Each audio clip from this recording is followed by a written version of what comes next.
Bonjour tout le monde, nous avons vu dans la précédente vidéo que nous pouvons retrouver notre capacité de chanter en 1 heure. Nous allons aujourd'hui retrouver nos racines avec Richard Cross, coach vocal et formateur de coach vocal. Bonjour Richard. Bonjour Marc. Quelles sont nos racines? Pourquoi avons-nous perdu nos racines? Nous avons perdu nos racines, particulièrement en France et dans certains pays.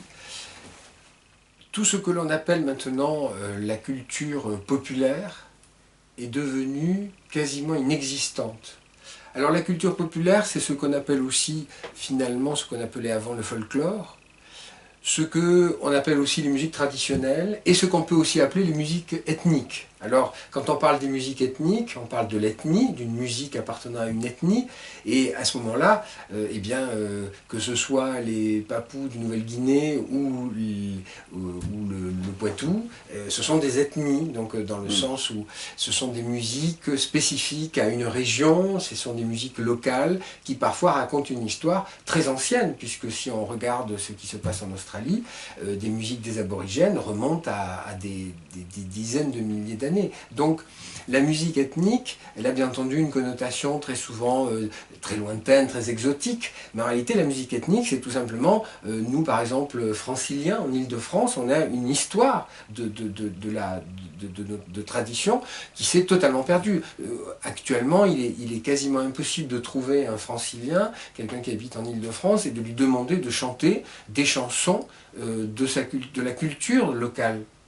Alors, quand on va, bien entendu, on va vers la Bretagne, chez les Basques ou chez les Corses, là, oui, on peut trouver des gens qui développent et qui gardent, parce que, pour des raisons politiques, ils se sont beaucoup battus pour se défendre du pouvoir. Leur différence. Voilà, pour garder leur différence au moment de l'appropriation, de la reconstruction, de la construction de la France qui s'est faite avec parfois des heurts qui perdurent encore. Et le breton, le basque, le breton et le corse qui continuent à se battre pour garder sa culture, moi je dis formidablement bravo, sauf qu'il y a d'autres régions de France aussi qui devraient aussi garder leur culture et qui, elles, se laissent complètement embarquer par quelque chose qu'on va appeler la pop, c'est-à-dire la musique populaire internationale, qu'on appelle aussi la variété, le showbiz, où là on rentre dans tout à fait autre chose, qu'on développera dans une autre vidéo. Mais pour l'instant, voilà, le problème c'est quoi notre culture traditionnelle, ce qu'on appelle donc la musique traditionnelle. La musique trad, qui est le terme exact, cette culture qui nous relie à des choses très historiques qui viennent de nos ancêtres, dans un endroit spécifique. Et c'est aussi un problème de régionalisation. Et dans l'état actuel du monde, qui se veut un monde de globalisation, il faut faire très attention à ne pas perdre notre culture locale, sans en même temps, il ne s'agit pas de nier l'internationalisation des choses, et c'est très très bien, mais on a quelque chose, on a un enjeu très important. Et sur cette musique, sur ces musiques qu'il faut retrouver, il y a eu des musicologues depuis au 19e et au 20e siècle qui ont d'ailleurs fait des travaux de recherche extraordinaires pour aller enregistrer, dès que les magnétophones sont apparus, enregistrer dans les campagnes les gens, nos grands-parents, moi mes grands-parents encore, connaissaient encore des chansons. Mais mes grands-parents, ils sont nés en 1890. Donc ça veut dire qu'en 1950, 1960, quand j'étais petit, mes grands-parents étaient capables de chanter. Alors moi j'habitais en Gascogne, puisque c'est le terroir où j'habitais, Bordeaux, c'est la Gascogne. Et donc ils me chantaient des chants en gascon. Et puis j'avais aussi des grands-parents qui étaient plutôt du côté du Languedoc et qui me chantaient des choses en languedocien. Mais ça, c'était toute une culture du patrimoine. Voilà. Et là, on a à la fois une tradition orale d'entretien, ça s'apprend parce que nos parents, nos grands-parents nous les ont appris et nous on va les chanter à nos enfants. Or là actuellement, si on n'est pas dans ces régions protégées quelque part que sont la Corse, et je dis protégées parce que c'est le comble des choses, c'est parce qu'ils se sont battus pour garder leur identité que finalement ils ont maintenant la chance de continuer à garder, à entretenir leur histoire. Et plein d'autres régions en France ont perdu. Il y a toujours des gens qui connaissent, mais c'est des rares historiens. La plupart des gens, dans une grande partie des régions françaises, sont incapables de chanter ce que leurs propres grands-parents ou arrière-grands-parents connaissaient. Donc, dans cette notion-là, de ce retour à la tradition se jouaient des choses très importantes, parce que chanter, c'était à ce moment-là chanter pour des réunions importantes, c'est-à-dire les moments où Rassembler les gens. on se rassemble. Et on se rassemble autour de trois grands de- moments: la naissance, le mariage, la mort. Ouais. On se rassemble autour des moments fondateurs des saisons. On se rassemble parce que il y a Noël, mais il y a aussi les semailles à l'époque quand on les faisait. C'est aussi les feux de la Saint-Jean pour l'apparition de l'été. C'était des moments fondateurs de rassemblement. Et dans ces moments de rassemblement, qu'est-ce qu'on faisait? Tout le monde chantait des chants du moment. Or, actuellement, qui est capable, dans les familles françaises, au lieu d'allumer la télé, pour Noël, d'aller chanter des chants?